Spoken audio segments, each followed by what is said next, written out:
Halo semuanya, perkenalkan nama saya Nafilati Rizky Ramadan Wibowo, mahasiswi Universitas Dian Nusantara, program studi Teknik Elektro, dengan NIM 531251025. Hari ini, saya akan membawakan materi presentasi yang berfokus pada analisis rangkaian dasar elektronika melalui simulasi Proteus. Di sini, kita akan melihat bagaimana komponen dasar seperti dioda, kapasitor, serta transistor bekerja secara nyata dalam memanipulasi sinyal listrik, baik dalam hal menyearahkan arus AC menjadi DC maupun dalam memperkuat amplitudo sinyal kecil. Jadi, mari kita langsung saja masuk ke materi. Berikut penjelasan mengenai rangkaian penyearah setengah gelombang yang disimulasikan menggunakan software Proteus. Terdapat beberapa komponen utama pada rangkaian penyearah setengah gelombang ini. Yang pertama, ada alat ukur AC voltmeter yang berfungsi untuk mengukur tegangan input AC. Yang kedua, ada V1, sumber tegangan AC, berupa sumber sinusoidal dengan amplitudo tegangan sebesar 10 volt dan frekuensi sebesar 2 Hz. Ini adalah input AC yang akan disearahkan. 3. Ada D1, dioda, komponen aktif utama yang berfungsi sebagai penyearah. Dioda hanya mengizinkan arus listrik mengalir dalam satu arah dari anoda ke katoda. 4. R1, resistor, berfungsi sebagai beban dari rangkaian ini, tempat di mana tegangan output DC hasil penyearahan diukur. Yang kelima, ada alat ukur DC voltmeter, berfungsi untuk mengukur tegangan output pada beban R1.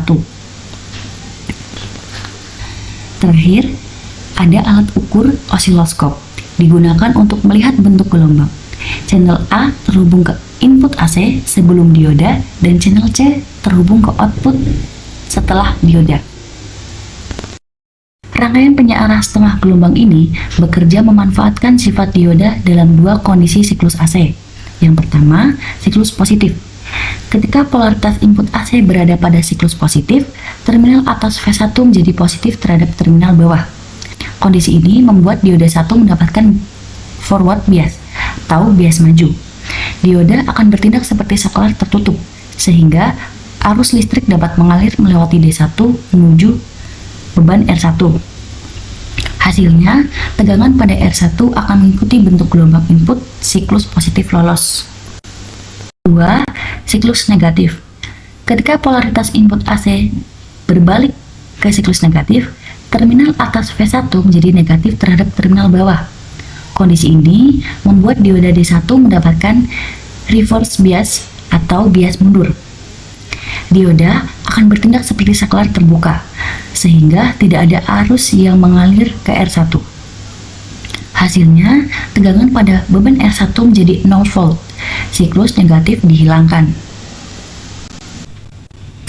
Jika kita perhatikan pada layar osiloskop, gelombang input channel A berwarna kuning menunjukkan gelombang sinus murni yang bolak-balik, memiliki siklus positif dan negatif.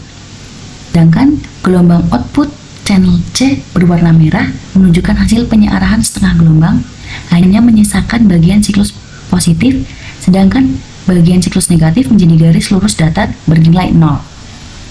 Rangkaian penyearah setengah gelombang ini berhasil mengubah arus bolak-balik AC menjadi arus searah DC, berdenyut dengan cara membuang setengah siklus gelombang negatif dan hanya melewatkan setengah siklus positifnya saja melalui dioda D1.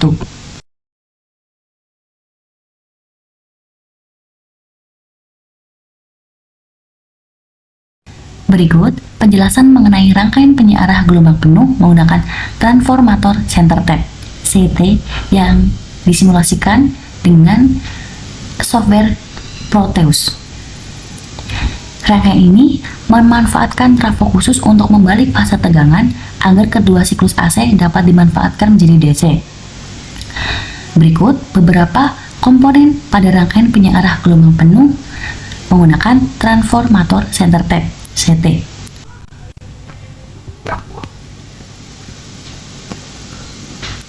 Yang pertama ada V1, sumber tegangan AC, Sumber dengan amplitudo tegangan sebesar 2 volt dan frekuensi sebesar 2 Hz. Kedua, ada TR1, transformator center tap. Komponen krusial dalam rangkaian ini. Terminal tengah pada kumparan sekunder terhubung ke ground, titik referensi 0 volt. Trafo CT ini membagi sinyal AC input menjadi dua sinyal AC sekunder yang memiliki amplitudo yang sama tetapi berlawanan fase 180 derajat. 3, D1 dan D2. Dua dioda penyearah yang bekerja secara bergantian. D1 melayani kumparan sekunder atas, sedangkan D2 melayani kumparan sekunder bawah.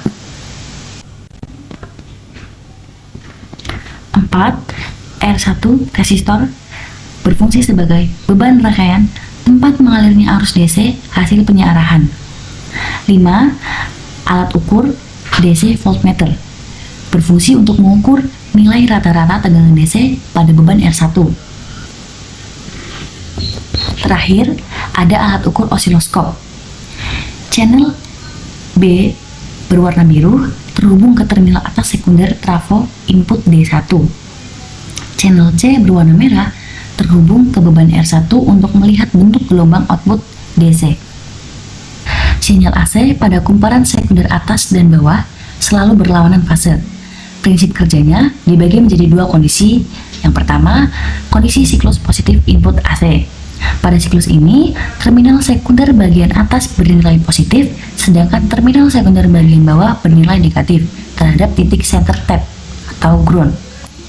Diode D1 mendapatkan forward bias atau bias maju sehingga bertindak sebagai saklar tertutup dan mengalirkan arus. Diode D2 mendapatkan reverse bias atau bias mundur sehingga bertindak sebagai saklar terbuka dan memblokir arus. Arus aliran dari terminal atas sekunder D1 beban R1 kembali ke center tap atau ground. 2. Kondisi siklus negatif input AC. Polaritas input berbalik, terminal sekunder bagian atas sekarang bernilai negatif, sedangkan terminal sekunder bagian bawah bernilai positif terhadap titik center tap. Diode D1 mendapatkan reverse bias atau bias mundur dan memblokir arus, sedangkan diode D2 mendapatkan forward bias, bias maju, sehingga bertindak sebagai saklar tertutup dan mengalirkan arus. Arus mengalir dari terminal bawah sekunder D2 beban R1 kembali ke center trap atau ground. Arus listrik selalu mengalir melewati beban R1 dengan arah yang sama dari atas ke bawah menuju ground. Oleh karena itu, kedua siklus AC berhasil disearahkan menjadi DC. Jika kita lihat dari indikator layar osiloskop, gelombang input sekunder channel B berwarna biru menunjukkan gelombang sinus bolak-balik AC konvensional dengan positif dan negatif. Sedangkan gelombang output channel C berwarna merah menunjukkan bentuk gelombang penuh, berbeda dengan penyearah setengah gelombang yang membuang siklus negatif. Rangkaian CT ini mengubah siklus negatif menjadi positif. Hasilnya, deretan positif gelombang yang searah dan berdenyut secara kontinu tanpa ada jeda kosong. Rangkaian penyearah gelombang penuh center tap ini jauh lebih efisien dibandingkan penyearah setengah gelombang karena mampu memanfaatkan seluruh siklus daya AC, baik positif maupun negatif, untuk diubah menjadi tegangan DC berdenyut pada beban R1.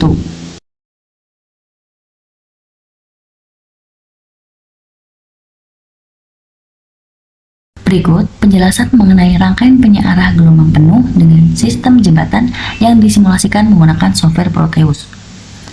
Rangkaian penyearah jembatan merupakan salah satu metode penyearahan gelombang penuh yang paling populer karena tidak memerlukan transformator jenis center tap.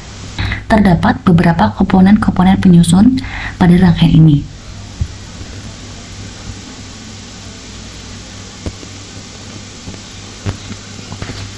Pertama, ada sumber tegangan AC dan voltmeter AC. Berfungsi sebagai penyedia input arus bolak-balik utama yang tegangannya dipantau oleh alat ukur AC voltmeter. Yang kedua, ada TR1, transformator, berfungsi sebagai trafo step down konvensional yang menurunkan amplitudo tegangan AC dari sisi primer ke sisi sekunder sebelum dihubungkan ke blok penyearah. 3. Ada BR1, bridge diode atau dioda jembatan. Blok penyearah utama yang mengkonfigurasi 4 buah dioda menjadi sistem jembatan. Komponen ini bertugas mengarahkan kedua siklus tegangan AC, positif dan negatif, agar mengalir ke satu arah yang sama. Yang keempat, ada R1 resistor, berfungsi sebagai beban rangkaian, di mana output tegangan DC hasil penyearahan akan mengalir dan diukur. 5. Ada DC voltmeter, alat ukur untuk memantau nilai tegangan DC pada beban. Terakhir, ada alat ukur osiloskop, alat untuk menampilkan visualisasi bentuk gelombang sinyal. Terminal channel A dihubungkan langsung ke jalur output positif sehingga dioda jembatan untuk membaca bentuk gelombang DC yang dihasilkan. Sistem dioda jembatan bekerja dengan cara mengaktifkan dua dioda secara bergantian pada setiap siklus tegangan AC, sehingga arus yang melewati beban R1 selalu mengalir dari arah yang sama, dari atas ke bawah menuju ground. Pertama, ada siklus positif AC. Ketika kutub atas sekunder trafo bernilai positif dan kutub bawah bernilai negatif, dua dioda di dalam figurasi jembatan BR1 yang berada pada posisi forward bias akan aktif dan bertindak seperti saklar tertutup, sehingga dua dioda lainnya akan berada dalam posisi bias mundur atau memblokir arus. Arus mengalir dari kutub atas trafo melewati dioda pertama yang aktif, masuk ke sisi atas beban R1 menuju ground, kembali melewati dioda kedua yang aktif menuju kutub bawah sekunder trafo. Kedua, ada siklus negatif AC. Ketika polaritas berbalik, kutub atas sekunder trafo menjadi negatif dan kutub bawah menjadi positif, pasangan dioda yang sebelumnya aktif kini berbalik menjadi bias mundur. Sedangkan pasangan dioda yang sebelumnya memblokir arus kini menjadi bias maju. Arus aliran dari kutub bawah trafo melewati dioda ketiga yang aktif, masuk ke sisi atas beban R1 menuju ground, kembali melewati dioda keempat yang aktif menuju kutub atas sekunder trafo. Meskipun polaritas sumber AC sekunder trafo terus bolak-balik, pengaturan posisi 4 dioda tersebut memaksa arus untuk selalu masuk dari sisi atas transistor R1. Jika kita lihat bersama pada indikator layar osiloskop, bentuk gelombang output channel A berwarna kuning menunjukkan grafik gelombang penuh. Siklus negatif dari input AC tidak dibuang seperti pada penyearah setengah gelombang, melainkan dibalikkan ke arah atas menjadi siklus positif. Hasil penyearah ini menghasilkan tegangan DC berdenyut yang kontinu berbentuk deretan bukit-bukit gelombang tanpa adanya jeda waktu kosong, 0 volt. Rangkaian penyearah gelombang penuh dengan dioda jembatan memiliki efisiensi yang sangat tinggi dalam mengkonversi tegangan AC menjadi DC dibandingkan dengan sistem center tap. Keunggulan utamanya adalah mampu menghasilkan penyearahan gelombang penuh dengan memanfaatkan trafo biasa, 2 pin output sekunder, sehingga menghemat biaya komponen dan konstruksi transformator.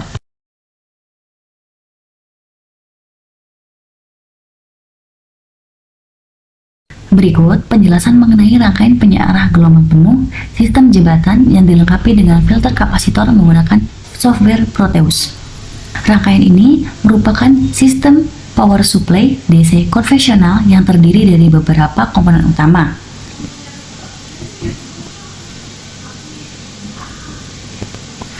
Yang pertama ada sumber AC dan voltmeter AC, menyediakan tegangan bolak-balik yang diukur oleh AC voltmeter di sisi kiri. Kedua, TR1 transformator atau trafo, berfungsi untuk menurunkan tegangan AC dari sumber utama ke level tegangan yang dibutuhkan oleh rangkaian penyearah. 3. BR1 diode bridge, komponen penyearah gelombang penuh yang terdiri dari 4 dioda dalam satu paket konfigurasi jembatan. Tugasnya mengubah siklus AC positif dan negatif menjadi tegangan DC yang masih berdenyut. 4. C1 kapasitor elko, berfungsi sebagai penyaring. Kapasitor ini bertugas meratakan denyut tegangan DC hasil penyearahan agar menjadi tegangan DC yang lebih konstan dan stabil. 5. R1 resistor, berfungsi sebagai beban dari rangkaian ini. 6.